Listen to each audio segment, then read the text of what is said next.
You might see fewer people in store aisles today as we're in the middle of a nationwide consumer protest. It's called Economic Blackout Day, where consumers are encouraged to avoid spending money at major retailers. Instead, they're voicing their opinions by doing business at small, locally owned shops only.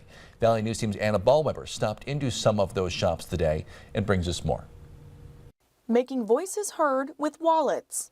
Across the nation, February 28th marked a day of avoiding major retailers in an economic blackout. Instead, you were encouraged to shop small.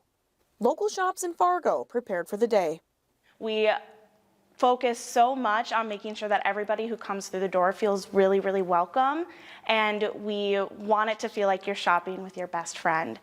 The blackout stems from consumer concerns regarding high prices and the power large corporations hold. Others want to boycott companies rolling back their DEI policies, flipping the script and supporting the underdogs.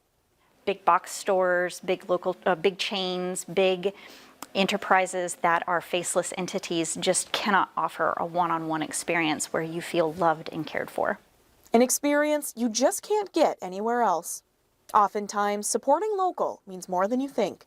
You might also be helping someone's child go to college. You might be helping someone pay their mortgage. The epitome of helping the community sits right on First Avenue downtown. First Avenue Market is a one-stop shop for all things local. We've grown from having just like a dozen local businesses in here. Now we have over 70. Growing each year in both product and connections. We want to be more than a market. We're a family. So all of our vendors are usually popping in and out. Popping in to visit was a family-run game company. They say impacts of small businesses like their own are sacred.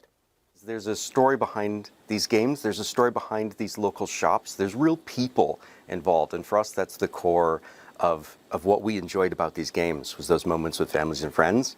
That's the same thing you can get at shops like this. The economic blackout lasts until the end of the day. Reporting in downtown Fargo, Anna Ballweber, Valley News Live.